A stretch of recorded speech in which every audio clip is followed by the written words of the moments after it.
So today is day 5 of the Conversational Hypnosis Professional Hypnotherapy Certification Program. I'm getting better, right? How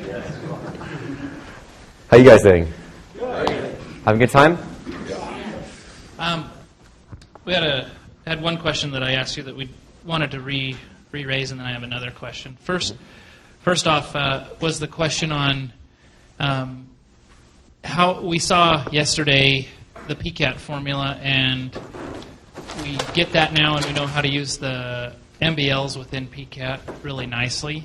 And so my question was, what's the elegant way to integrate the NAS in place of the MBLs in the PCAT? And so remember, the NAS, as far as I'm concerned, is training wheels to get to MBL. Mind-bending language is where it's at.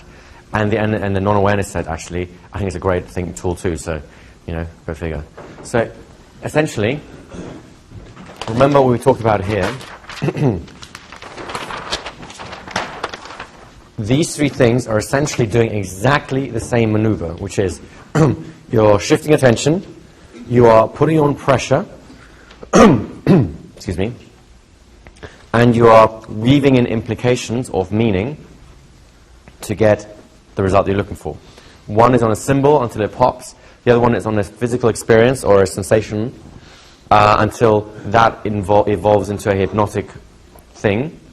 And in this one, you go for thoughts. So you've got symbols, experiences, thoughts, right? So the same essential thing is happening. So now what we end up doing with the PCAT formula, C is basically the bit where you create trance, right? So we know how to deal with mind-bending language because C and A happens pretty much at the same time. Now if you're going to use the non-awareness set, well, the non-awareness set is a great induction. I think you will agree with that. You've had experience of this already, right? So C is pretty much taken care of. Now the next bit is, remember, these things work on 3 levels simultaneously, which is we shift attention, you are putting on pressure, and you're implying meaning, right? Well, let's call it PAM, right? Just moving around. TM. So we're doing the same things, right? So now we've induced the trance, and so far all the meaning or implications about, well, something hypnotic must be happening because our hand wouldn't do that otherwise, or the eyes wouldn't do that otherwise. But once you have a relatively decent trance going on, well, the resource is the trance, right? Let's say we had, was it Gary or Jay who was up here with the finger and the hand levitation, right? Let's say that he wanted to stop smoking. And we're getting a nice arm levitation spontaneously. Now the meaning changes. The implications change. The rest of the thing stays the same, but the implications change. Rather than implying trance, which is clearly already happening, why not imply a solution to the problem? So if his problem was, say, stop smoking, he wants to stop smoking, right? His problem is he stopped smoking and wants to start again.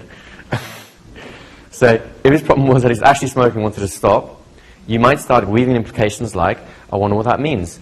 That hand clearly knows something about your smoking habit. It must have lifted many cigarettes in its time. And I wonder if it's getting tired of it yet. Perhaps it's trying to give you a signal.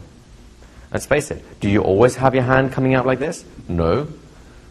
But you've come here to stop smoking, and now that hand's doing what it's doing. It must know what's happening here. Something's going on. Do you see where I'm going with this? So I'm implying meaning, but now the experience, the hypnotic phenomena that basically are being evoked through non-awareness set, become the learning vehicle, the vehicle for creating the resource, which actually is going to unconsciously resolve the problem. So the resource and the transformation step happen simultaneously here with a non-awareness set through implication. Does that make sense? Yeah. To everyone? I think that's really neat that the different sets have different ways of doing the same thing, of hooking back into the original problem. Right. And that, I didn't quite know where exactly to go on the non-awareness set, but I kind of had a general feel for it. It kind of, that's really... Trust that feel. Yeah. That's the bit that gets you to where you want to go. So you had another question? Yeah. Question number 2 is, you drew a model, I think it was yesterday, it's all just kind of a big haze, but I really, really enjoyed it. And it was just a simple model of the stimulus, like what do we call it here? An anchor, A trigger.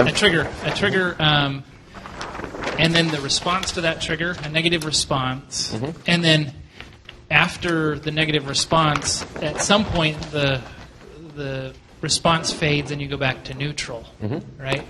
And then I think it's beautiful. I mean, when I came to realize, I mean, that's a loop, and what happens is that neutral response just keeps getting more negative in tone in terms of, oh, I've been here, now I'm here again, I'm tired of this, and eventually you activate the depression defense mechanism, and all of a sudden you've got a deeply held loop and you've got a depression. The thing that occurs to me is a couple of things off of this.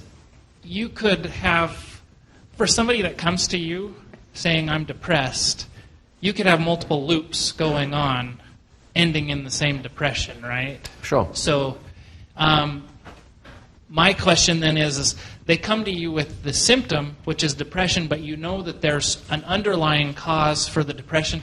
How do you use the symptom when it's not directly, the depression is not directly the trigger or the response, it's the after effect. How can you use the depression that they give you to get back to what the real issue is? So, first of all, the diagram that you mentioned, which I think is over there, is not actually my own. I adapted it from a hypnotist called Carl Banyan. It's a great little model, so it's credit goes to him rather than to me. In terms of how to use the end effect as a way of actually getting back to the actual resolution, well, if you're using mind-bending language, it's easy because whatever they present is the issue. And because we have state-dependent learning, if depression is the issue, it may be linked into lots of little different triggers, much like Dave had lots of different memories of being with cats, all into the same fear, right? Now, they may be contextually different triggers. You know, one might be depressed in front of a TV, might be depressed when someone talks to them, etc., right? But it all feeds into the same point. So using that point, as you resolve one of those triggers, one specific context, one specific trigger, then as you do your test phase, it'll start releasing more and more and more of those until the unconscious gets the hang of it and goes, okay, everything attached to this feeling of depression will do the same thing with at that point, right? Now, just to let you guys know, that can happen really quickly. And sometimes, you know, the test phase may end up taking you 2 or 3 days sessions because there's a lot of stuff you know to take them through, right? So you just take when it comes. It depends on how big the problem is. Don't expect to solve every problem in one session. That's not how it works. Typically what will happen is, especially with something more far-reaching like a depression, you may well end up going, okay, I have to resolve this context, and I'll come back next week and resolve another context, and I'll come back another week in another context, and suddenly they have this epiphany like, why do I keep coming back? I can just do it all. And at that point, it's like, the thing can pop. The other way to do it is what we're going to be doing later today, which is to do a regression on the actual emotion, because they had to learn how to be depressed at some point. In other words, they had to learn depression as a coping mechanism at some point. And when you deal with that, then you have to deal also with all the other associated emotions like fear, anger, guilt, sadness, whatever emotions are stuck within that. And as you release the whole pile, you kind of let you basically unplug the sink and all the dirty water starts flooding out. And again, depending on how intense the whole thing is, you may need to have 1 session, maybe 2 sessions, sometimes 3 sessions to kind of keep that cleaning up process going until it's all clear. So does that kind of give you a sense you have many tools to do the same sort of thing? Yeah, we talked just there about releasing depression as its own, like, okay, go back to the first instance where you felt depressed, and then that's where they learned to be depressed. They might have already fired a loop several times to actually be there, right? Do you not, the emotion that's associated with the response, the negative emotion that preceded the depression, do you know You'll end up doing that too. You release that? Is it spontaneous, or do you just... It can be. Sure, it can be. And if it isn't, you just regress on the new emotion, right? So sometimes it's spontaneous, in which case you're done. And other times, it'll basically, as you do one, it actually uncovers the other one, and then you just do that one, right? So you may actually bounce back on depression and end up with fear, right? In which case you take care of the fear, and then the rest of it takes care of itself. So experience, really, this is where you need experience. The cool thing is, if you make a mistake, you just go back and do it again, right? I make lots of mistakes. I make them all the time. And you just get to go back and do it again. Your client will never know, because he'll feel a little bit better, and he goes, right, this stuff's working. I'll come back and do it one more time. And then the better you become, the less time you need. Right? Would you ever, given hypnotherapy, like if somebody was coming to see you, they were maybe, I don't know how good this guy's going to be able to help me. Would you ever maybe sit down with them if they came for depression? Would you ever like take that little model and just say, okay, would you explain here's what we could be dealing with, or how do you make it so? Is it just purely experiential that when they leave they feel better and then? Well, that's the test, really, right? Right. In terms of whether or not I show them the model, I might do if I needed a magic moment, right? If their minds need to cling to something. But I'd use it very purposely as a magic moment to ease the death grip on the conscious mind, or the critical factor, right? But I can use other magic moments equally well, as long as I can make a dramatic point at the end of it, which creates that space for me to do the work I want to do, right? I wouldn't do it just for the hell of it. I mean, I used to do this when I first started coaching, but I recognized, and I think I recognized then as well, but really now, that I did it out of my insecurity. I needed to teach them all about these different models that I would be using to do the work, just so that they didn't think I was weird, or because I didn't think I could maybe do it, so I get some buy-in from them. So, if you're doing it to make yourself feel good, that's okay, just recognize that's what you're doing, and at some point you may want to stop it when your confidence grows. And also, if you're doing it for them, then make sure it is for them, and you turn it into a genuine magic moment. And if you don't need it, you don't use it.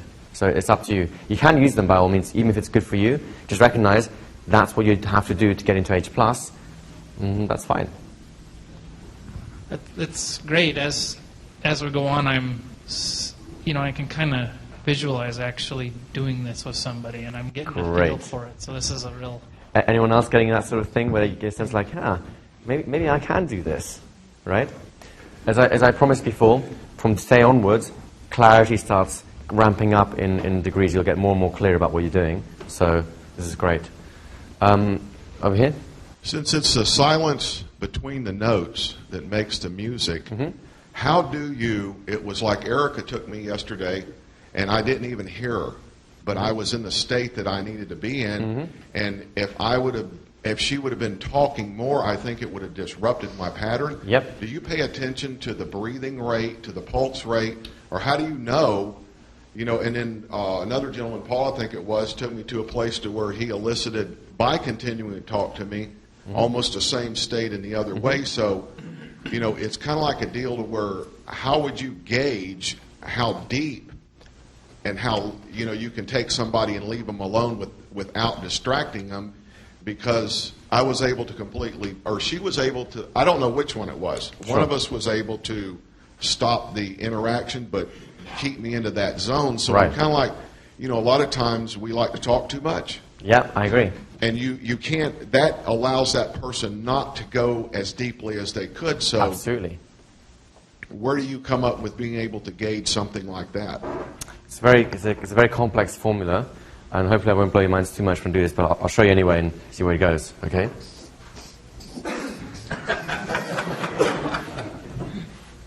Seriously, if you focus really intensely, then you've all had the sense of like, and you probably have this in regular conversations too, it's like, all right, I should shut up now, I'm saying too much, but you kind of keep going anyway, cause like out of whatever reason.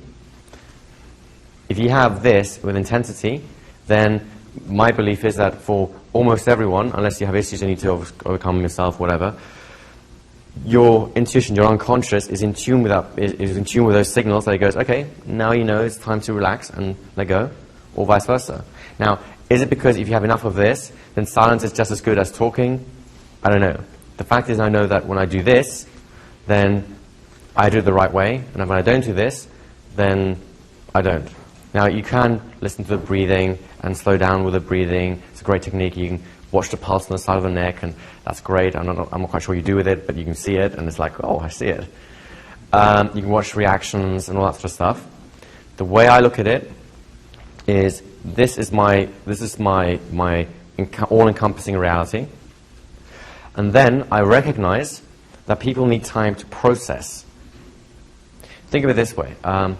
When I was doing my training as a lawyer, I'd done the law school and everything like that.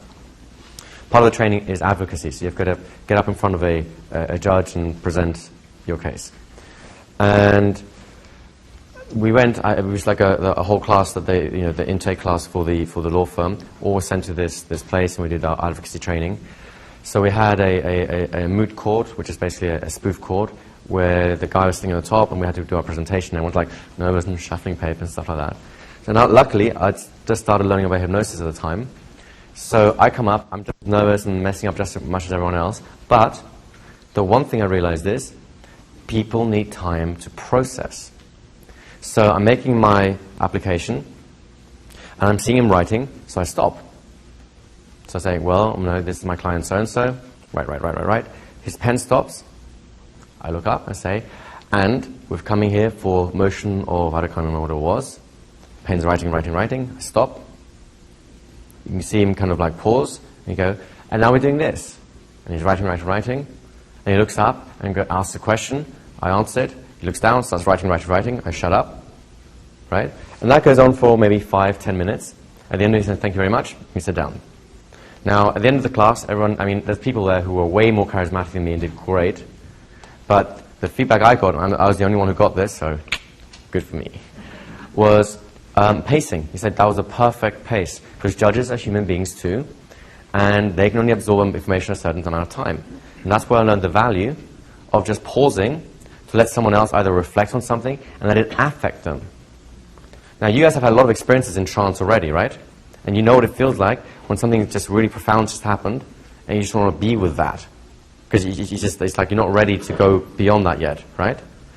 If it's happened to you, it'll happen to them. If it happens to them, just let them have it. Does that answer your question? Any more? No? Okay.